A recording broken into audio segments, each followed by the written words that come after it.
दारू विभाग का असर है, इसीलिए पीएचडी वाले को अनपढ़ कहते हैं विधायक।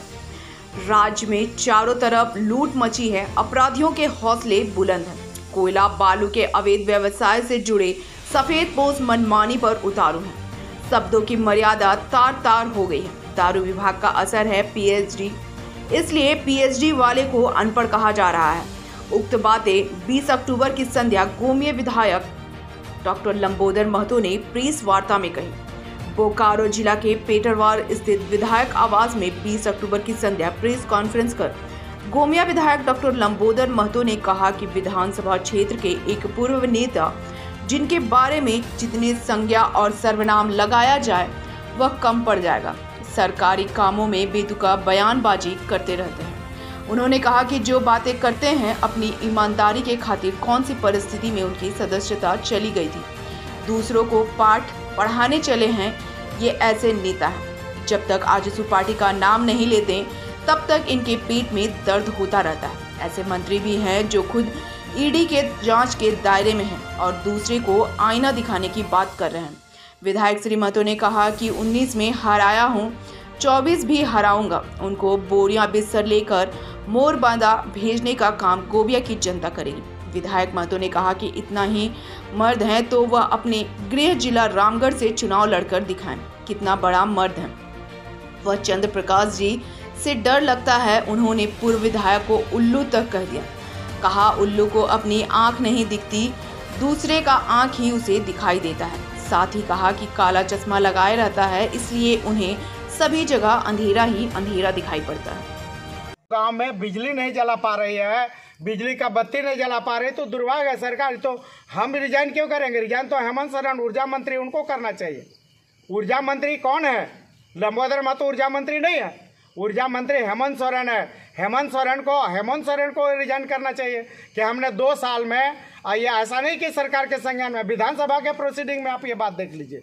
विधानसभा के प्रोसीडिंग में अगर 2 साल में ये सरकार 2 गांव में बिजली नहीं पहुंचा पाती है, बिजली नहीं, अगर केबल जला हुआ 2 साल हो गया, 2 साल में केबल जलाने के बाद अगर सरकार केबल ठीक करके वहां बिजली नहीं चालू पर, तो नैतिकता किसका बनता है? नैतिकता के आधार पर जो ऊर्जा मंत्री है उनको रिजाइन करना चाहिए। लंबोदर महतो क्यों रिजाइन? लंबोदर महतो हर प्लेटफॉर्म पर, एक विधायक का काम है बात को रखना, और लंबोदर महतो ने हर प्लेटफॉर्म पर इस बात को रखा है। विधानसभा इसका गवाह है, विधानसभा का प्रोसीडिंग इसका गवाह। और परसों हमने मुख्यमंत्री जी से भी कहा, कि भाई यहाँ ये स्थिति है, लेकिन आज तक तो बिजली नहीं चली। तो आप लोग बता सकते हैं कि बिजली वहाँ चली कि नहीं चली? बिजली जली या नहीं तो आप लोग बता सकते हैं बेहतर। ये तो मुख्यमंत्री हैं, ऊर्जा मंत्री हैं, और उनके सामने अगर सार्वजनिक रूप से मंच में कोई बात आती है तो घंटा 2 घंटा में ठीक हो जाना चाहिए। लेकिन ये तो 2 साल से ये लोग कर नहीं पा रहे, तो उसका जवाबदेह कौन है? ये सरकार है, विभागीय मंत्री हैं, मुख्यमंत्री हैं। तो ये इन लोग को आकलन करना चाहिए ना, इन लोग को इस्तीफा देने की आवश्यकता है। दोनों गांव आदिवासी बहुल भी हैं। बिल्कुल आदिवासी बहुल है। और वो कह रहे थे कि असना पानी बहुत, वो कितने भूगोल और इतिहास की जानकारी है हमको पता है। कितना भूगोल और इतिहास का जानकारी जोगेंद्र महतो का है वो हमको पूरी तरह से पता, हमको बताने का जरूरत नहीं है। और हम हेडमास्टर भी बनने का जरूरत नहीं है। वो हमारा हेडमास्टर हमको क्यों है, जरूरत नहीं है। आज तक बिजली पहुंची नहीं असना पानी में। आप देख लीजिए असना पानी में कहाँ बिजली पहुंची, आप बेहतर बता सकते हैं। पहाड़पुर में कहाँ बिजली पहुंची, आप बेहतर बता सकते हैं। और काशीटाड़ और बिरहोडंडा में आज बिजली जल रहा है क्या, वो आप बेहतर बता सकते हैं कि बिरहोडंडा और काशीटाड़ में बिजली जल रही है कि नहीं। वो तो आप लोग बेहतर बता सकते हैं। किसी को बोलने नहीं बोलने का क्या बात है, वो तो सच्चाई क्या है, आप सभी लोग जान रहे हैं। अब बार इस मामले को उठाए हैं बिजली वाला, लेकिन अधिकारी लोग क्या अनसुना कर देते हैं। ये पूरी तरह से सरकार और ये सरकार के पदाधिकारी पूरी तरह से अकर्मण्य है, पूरी तरह से लापरवाह है, अपने कर्तव्य के प्रति पूरी तरह से उदासीन है। और इस सरकार का पदाधिकारी पर नियंत्रण खत्म हो चुका है।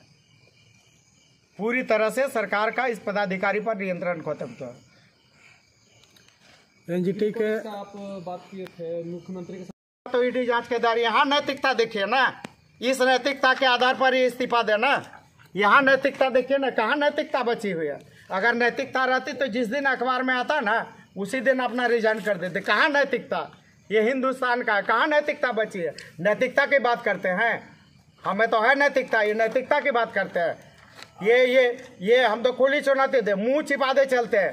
कुर्मी को आदिवासी में शामिल करने का जब मामला था, आज तक देख ली इतिहास उठा के, कुर्मी का नेता बनता है, ये दोनों कुर्मी का नेता बनेगा। कुर्मी का नेता का अपने आप को कहता है कि हम लोग कुर्मी का नेता, बढ़िया है, अच्छा बात है। जगन्नाथ दा की हम बात नहीं कर रहे, ये जोगेंद्र महतो आज तक कुर्मी को आदिवासी बनाने के लिए किसी आंदोलन में गया है? कहीं पर बता दे, एक आंदोलन में गया, एक कार्यक्रम में गया है, कहीं गया है? बात करेगा एक जगह अगर कहीं पर गया तो बताइए।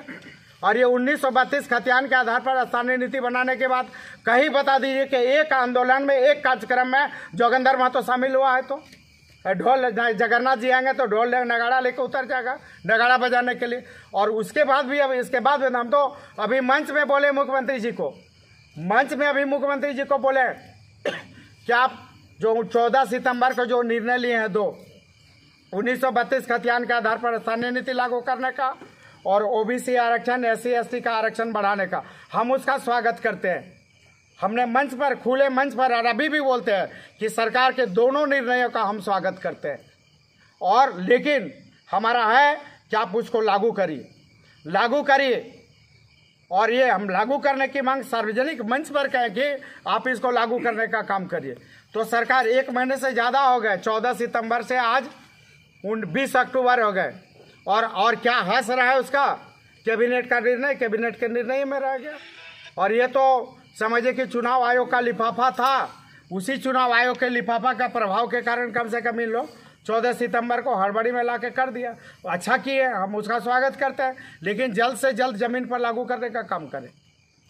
मंत्री जी का कहना है कि हमारे पास जो दूसरा विभाग है उसी के बल पर जो है सो आजसू के कार्यकर्ता पार्टी से जुड़े हुए हैं। हम तो सार्वजनिक रूप से बोलते हैं कि मंत्री जी बतावे, खुले मंच से बतावें कि आजसू का कौन नेता, आजसू का कौन कार्यकर्ता दारू पीता है। खुले मंच से हम चुनौती देते हैं, लेकिन हमको तो लगता है कि उन पर दारू विभाग का प्रभाव है। अगर दारू विभाग का प्रभाव नहीं रहता तो PhD वाला को अनपढ़ नहीं कहते।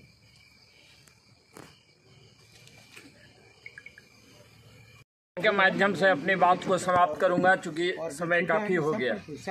चिरागों को उछाला जा रहा है, चिरागों को उछाला जा रहा है, हवाओं में जोर डाला जा रहा है।